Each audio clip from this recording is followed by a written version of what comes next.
Salut les golfiteurs, j'espère que vous allez bien. Moi ça va super les amis, je viens d'avoir mon diplôme pour enseigner le golf et on vient d'atteindre le palier des 4000 abonnés. Hey, et à cette occasion, j'ai été submergé de questions diverses et variées, donc je me suis dit qu'on allait faire une petite FAQ sur YouTube, c'est ma première. Le palier des 4000 abonnés m'a permis d'avoir cette excuse. Donc bon, voilà, je me dis aussi, je vais faire un peu la rosta, quoi, t'as vu. Puis c'est vrai que j'ai rarement l'occasion de vous parler en tête à tête comme ça, sans discours préalable. Donc je me suis dit que c'était une bonne occasion, qu'on ait une petite discussion tête à tête, quoi, tu vois. Du coup, je me suis quand même permis de sélectionner les questions posées les plus pertinentes, parce qu'il y avait vraiment beaucoup de questions, plus ou moins utiles. Donc voilà, je me suis dit qu'on allait faire un petit tri, sinon on allait passer 3 heures devant la caméra à parler, quoi. Allez, sans plus tarder, c'est parti pour la première question. Salut Ma, maintenant que vient d'être diplômé, je pense qu'il manque un petit truc. Encore félicitations, merci à toi. Comment vois-tu la suite pour les leçons? Vas-tu travailler dans plusieurs golfs ou en exclusivité? As-tu déjà avancé à ce sujet? Au sujet des golfiteurs, avec certainement de plus en plus de demandes pour les cours, comment vas-tu t'organiser avec moins de temps pour les vlogs? A plus. Bon très bonne question. Alors pour vous dire la vérité, c'est que j'ai pas du tout anticipé la chose. Voilà, à l'heure où je publie cette vidéo, j'ai dû avoir mon diplôme il y a moins d'une semaine et je comptais en fait prendre des vacances tranquilles et me poser un petit peu hors golf.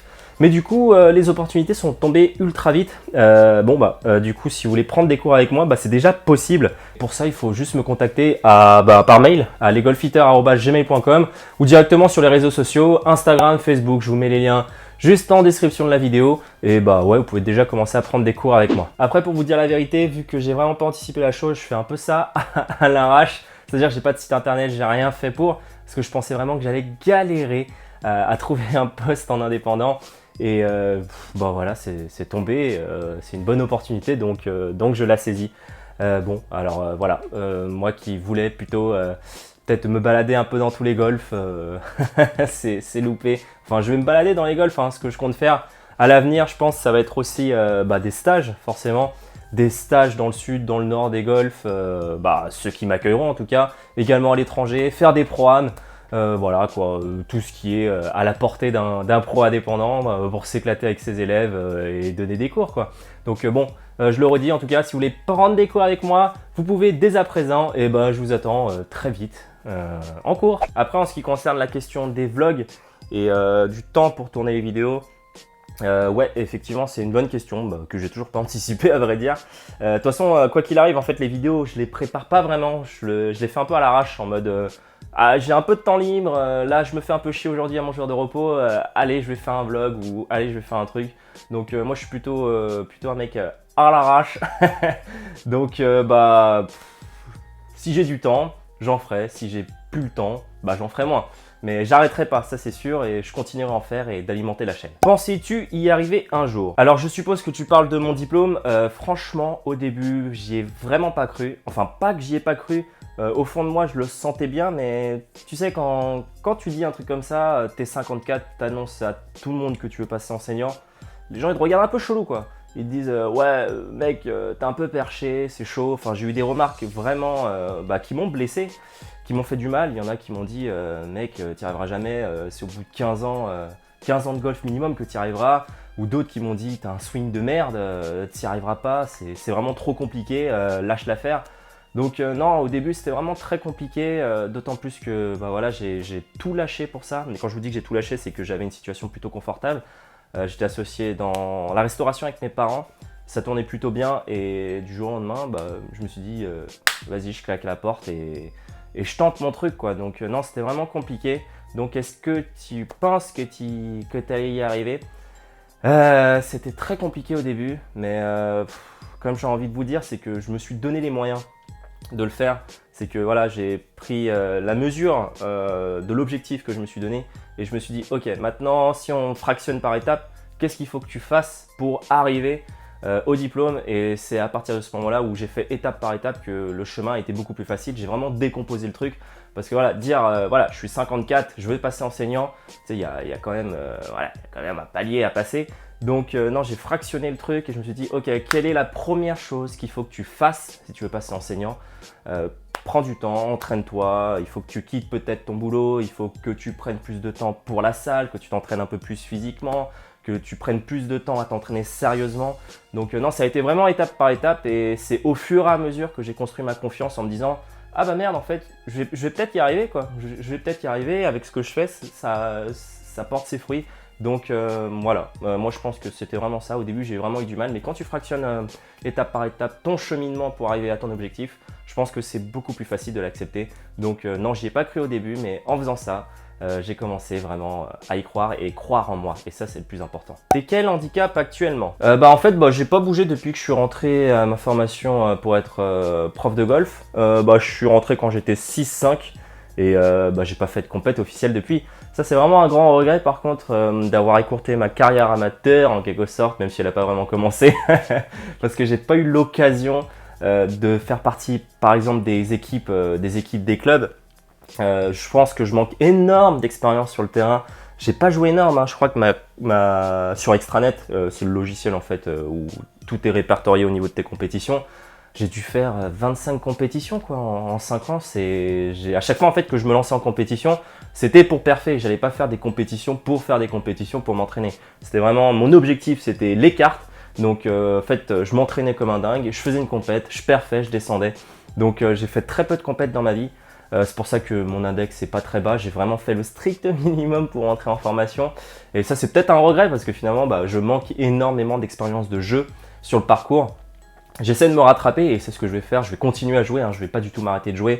Donc non, je suis 6-5. Ça n'a pas bougé depuis. J'ai eu mes 2 cartes et puis voilà quoi. As-tu un modèle? Si oui, qui et pourquoi? Alors un modèle, pas spécialement. Sur le golf, après oui, j'ai des idoles en quelque sorte. Mais après des modèles sur lesquels je m'inspire, pas spécialement en fait, à vrai dire non. Pas que j'admire personne, hein, c'est juste que j'ai pas un mec à qui je vais m'inspirer, je vais piquer, enfin non, je fais mon bonhomme de chemin. Bien sûr qu'il y a toujours des mecs qui t'inspirent, mais un modèle à proprement parler, franchement, non. Ton meilleur score en GP? Alors mon meilleur score en Grand Prix, c'est tout simplement plus 6. J'en ai fait que 4 dans ma vie. Et au bout de mes 2 premiers Grands Prix, j'ai rentré mes cartes pour entrer en formation où j'ai joué plus 6 sur 2 Grands Prix à la suite. Donc j'ai pas fait plus de Grands Prix et ça c'est encore un regret malheureusement. Parce que j'aurais voulu franchement faire beaucoup de Grands Prix, rencontrer plein de joueurs parce que franchement c'était des bons souvenirs. Rien que 4 Grands Prix, franchement on s'est tapé des grosses barres. Et non, j'ai joué plus 6, c'est mes meilleures cartes en Grand Prix. Je les ai rentrées et je me suis dit bon voilà, c'est bon, t'as tes cartes, tu peux arrêter maintenant. C'était surtout aussi une question de finances parce que voilà, un week-end, tu pars en Grand Prix 2 jours. Pas près de chez toi, tu payes la bouffe, tu payes l'hôtel, tu payes les apéros, tu payes l'essence et tout. Tu reviens facilement pour un week-end à 350, 400 balles minimum. Et je pouvais juste pas quoi, parce que j'étais au chômage. Donc je pouvais juste pas assumer financièrement. Mais bon, ça encore une fois, c'est un regret. Mais comme je vous ai dit, mon objectif c'était la format. Donc j'ai rentré mes cartes, je me suis dit basta, c'est fait. Et puis voilà, donc plus 6 pour ma meilleure carte en Grand Prix. Ta meilleure carte golf? Alors ma meilleure carte golf en compétition, c'était -2. En compétition officielle de classement, j'ai joué -2, c'était à Saint-Quentin, au Blue Green de Saint-Quentin, le parcours rouge. Voilà, -2 en compète. Sinon en partie amicale, mon plus bas score c'est -5. Pareil, c'était à Saint-Quentin, c'était le parcours bleu. C'était là où je m'entraînais en fait avant de rentrer en formation.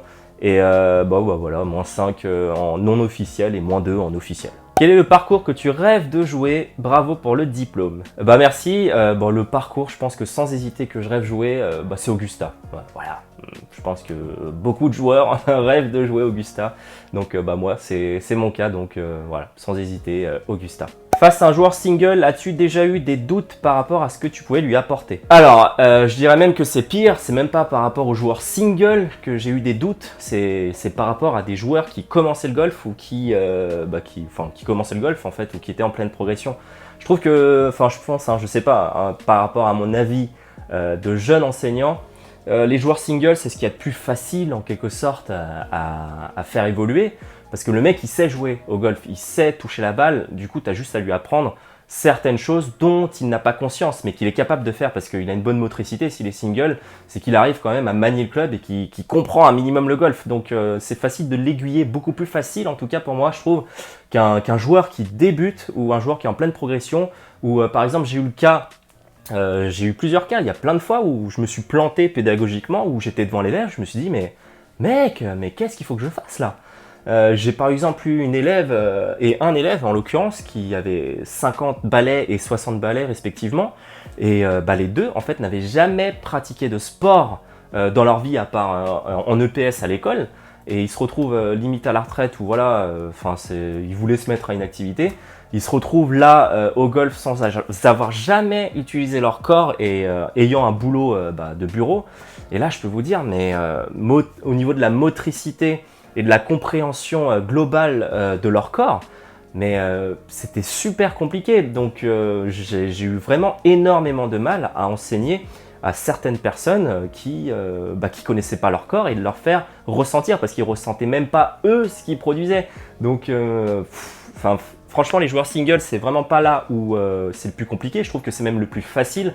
Je trouve que c'est vraiment les joueurs qui n'ont pas conscience de leur corps où c'est le plus compliqué. Enfin, moi, je le vois comme ça personnellement, et j'ai vraiment buté plusieurs fois sur des cas comme ça où je me suis dit, mec, putain, mais comment tu peux lui apporter quelque chose là? Il est même pas capable de dissocier les épaules, les bras et les hanches. Enfin, des délires dans le genre, quoi. Donc non, c'est vraiment pas par rapport aux joueurs singles, mais plus par rapport à des joueurs qui vont commencer le golf et qui n'ont jamais pratiqué de sport avant, ou des personnes âgées qui commencent, et voilà. C'est ça qui est pour moi, en tout cas, je trouve le plus compliqué dans le métier. Pourrais-tu nous faire une petite vidéo sur les séances de salle adaptée au golf un de ces jours? Congrats pour le diplôme. Alors ouais, j'y ai songé, mais là je vais peut-être justement tester un sorte de protocole sur moi pour augmenter ma vitesse de swing. Donc je vais peut-être vous montrer tout ça en vidéo bientôt. C'est un petit projet qui me prend un peu de temps en termes de réflexion. Alors en fait, si vous voulez, j'ai acheté le Handy Speed Stick. C'est un truc pour augmenter sa vitesse de swing. C'est un truc où en fait tu fais de la survitesse avec un club où il y a une masselotte au bout avec des poids supplémentaires. Et j'aimerais combiner ça avec des séances de sport adaptées, vraiment spécifiques au golf. Mais je pense que j'ai pas les connaissances encore nécessaires pour ça. Donc ce que je vais faire, c'est que je vais essayer de faire appel à des personnes qui sont qualifiées à ce sujet et qui vont me permettre de faire un programme adapté, et après pourquoi pas vous le montrer. Mais moi, à proprement parler, à la salle, je travaille tout ce qui est exercice classique, voilà, de squat, développé couché, développé militaire, soulevé de terre, tout ce qui est plutôt voilà quoi, classique, enfin de la muscu classique quoi, à proprement parler.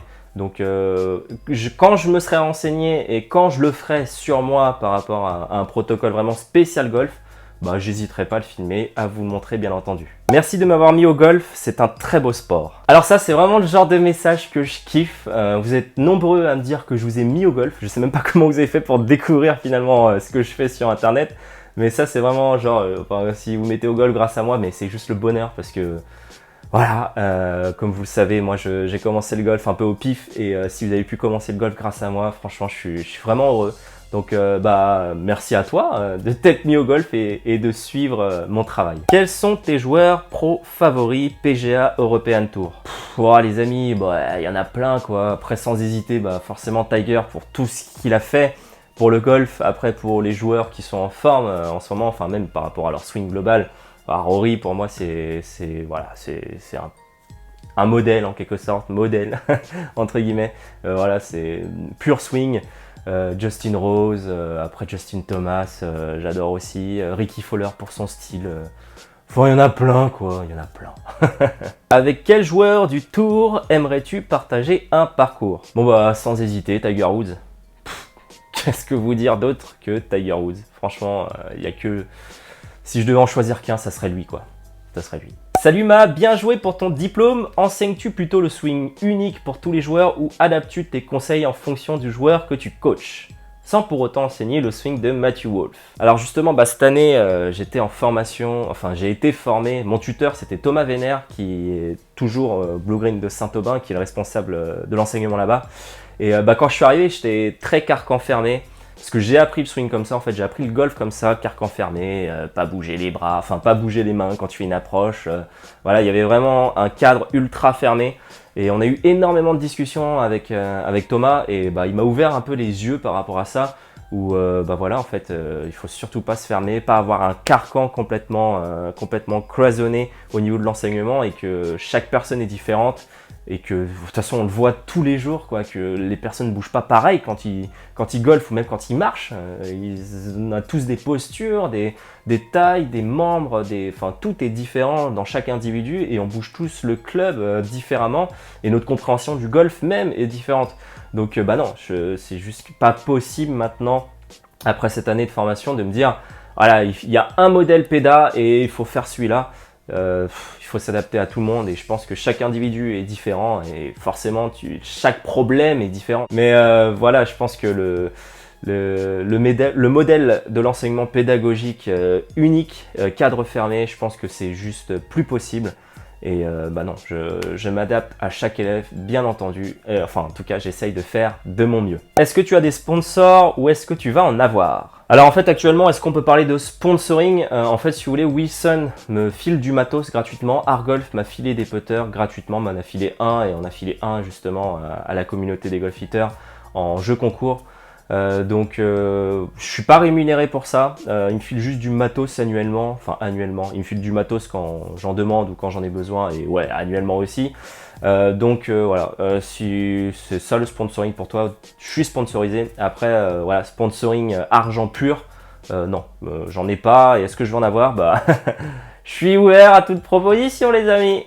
Si tu devais prendre le coup de driver d'un joueur pro, ce serait qui pour le faire et le putter? Alors, bah pour le driver, c'est assez simple, je pense que je prendrais Cameron Champ.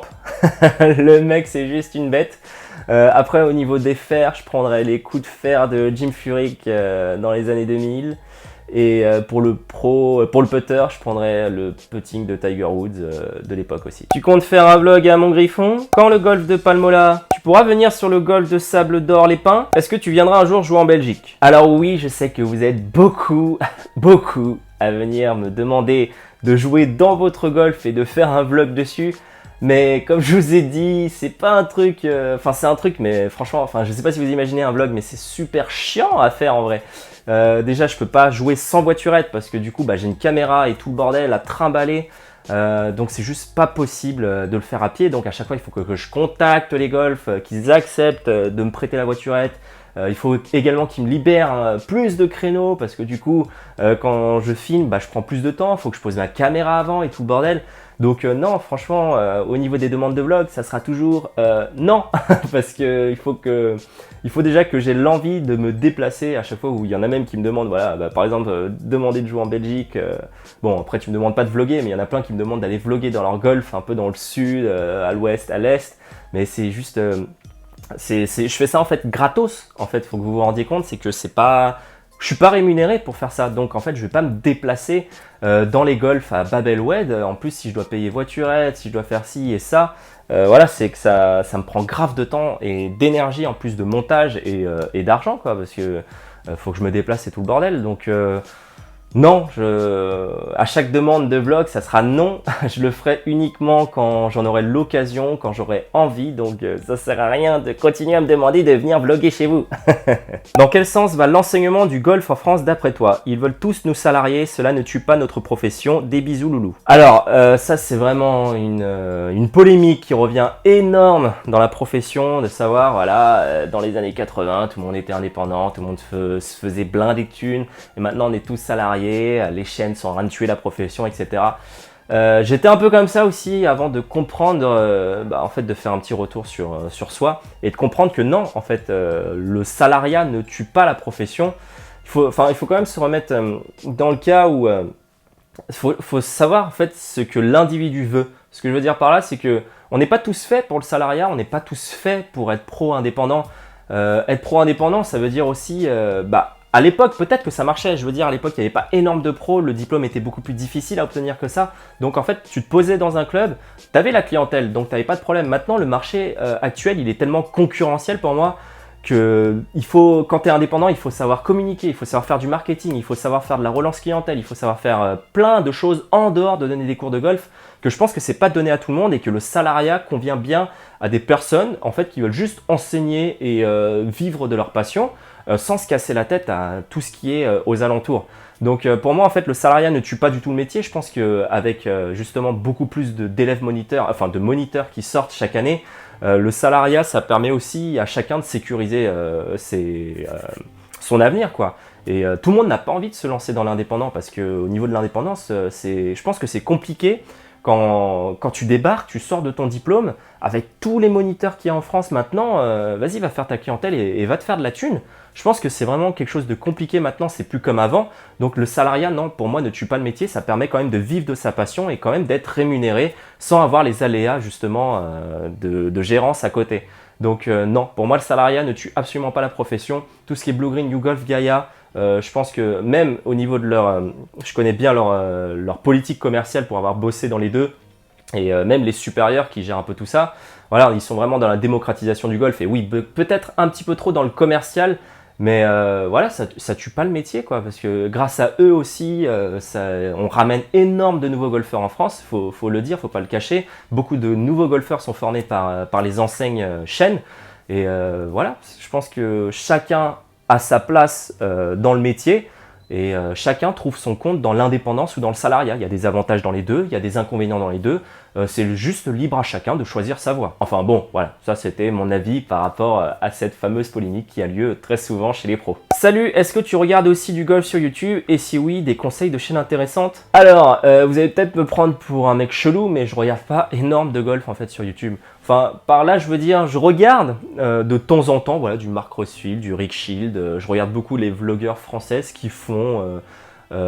Mais après, est-ce que je suis accroché tous les jours quand ils sortent une nouvelle vidéo? Ah, je vais sauter dessus? Non, pas du tout. En fait, je regarde mon feed et je regarde de temps en temps une vidéo de golf. Mais vraiment, je suis pas du tout accro aux vidéos de golf. Je déteste par exemple regarder des vlogs. Moi qui fais énorme de vlogs, je déteste regarder des vlogs. Je trouve ça chiant personnellement de regarder un mec jouer au golf. Donc par exemple, je ne regarde jamais les vlogs ou très peu. Voilà, s'il y a un nouveau mec qui se lance dans le YouTube français golf, je regarde ce qu'il fait, voilà, c'est cool, mais genre je vais pas être accroché à ces vidéos, quoi. Après au niveau des vidéos YouTube, justement, je regarde pas énorme de golf. Moi je suis plutôt, voilà, je suis beaucoup astronomie. Je regarde énormément Astrono Geek par exemple. J'aime énorme la science aussi, je suis très intéressé par la science. Et non, je suis plutôt dans ça. Beaucoup de mangas aussi, voilà. Mais non, je suis pas complètement accro au golf à regarder tout ce qui se passe. Voilà. Quel est ton setup pour tes vlogs? Alors, mon setup pour les vlogs, j'utilise un Panasonic GH5 sur, comment ça s'appelle déjà? Un objectif 12-60 mm en 2.8 focal fixe, non variable, je sais plus comment ça se dit, mais c'est ça. Après, qu'est-ce que j'utilise d'autre? Bah, j'utilise forcément un micro, c'est le Micro Rode Video Mac Pro Rode Pro Plus, je crois que ça s'appelle comme ça aussi. De toute façon, je vous mets les images à l'écran. Et bah, j'utilise un iPhone 7 pour le shot tracer. Parce qu'il faut savoir qu'en fait, je peux pas importer des vidéos par exemple que je filme avec ma caméra principale sur mon iPhone pour ensuite faire le shot tracer. Le shot tracer, il faut absolument que je le filme de mon iPhone pour que le shot tracer soit cohérent. Donc en fait, si vous voulez, j'ai le Panasonic GH5 avec l'objectif. Ensuite, bah, du coup, j'ai le micro qui est accroché au-dessus et l'iPhone qui est encore au-dessus. Voilà. Donc, et un trépied, forcément. Salut, penses-tu faire des vidéos de leçons de golf dans un futur proche? Alors ça, c'est une question que je me suis longtemps posée, à savoir si j'allais me lancer dans les vidéos un peu cours de golf. Et bah, j'ai toujours pas la réponse, en fait. Parce que c'est un truc qui me tente, peut-être.